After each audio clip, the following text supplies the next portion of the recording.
Bonjour et bienvenue sur les vitamines du royaume pour cette capsule de moins de 2 minutes sur un sujet important, un grand principe spirituel qui est lié à tu ne tueras point, un des commandements des 10 commandements.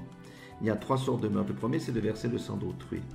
C'est ce qu'a fait le Caïn en tuant Abel son frère par jalousie. Une malédiction est entrée dans sa vie. Quiconque tue quelqu'un d'autre verse le sang d'autrui, une malédiction va entrer dans sa vie. Ça, c'est un premier principe. Deuxième principe, c'est un sujet délicat, c'est l'avortement. Une femme qui le fait est souvent poussée d'ailleurs par un homme.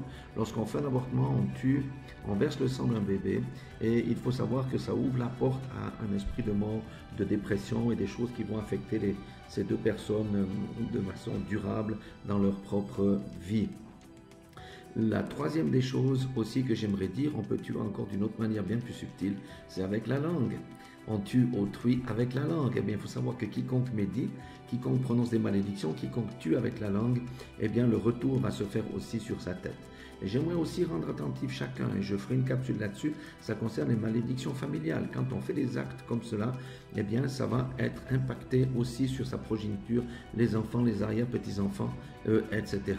Parce qu'une malédiction ne s'enlève pas si facilement. Cependant, il y a une porte de sortie. Cette porte de sortie s'appelle Jésus-Christ, qui est mort à la croix, qui a versé son sang pour pardonner tous les péchés, et quiconque a fait des choses abominables, s'il se donne dans les bras de Jésus-Christ, il accepte Jésus-Christ comme Seigneur et Sauveur, il lui sera pardonné, quelle que soit l'abomination de son péché.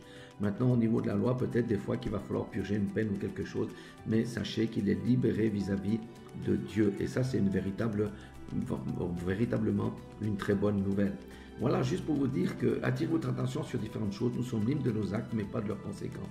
Voilà, nous avons toujours une porte de sortie. Cette porte de sortie s'appelle Jésus-Christ et le sang qu'il a versé à Golgotha. Soyez tous bénis dans le nom puissant de Jésus-Christ.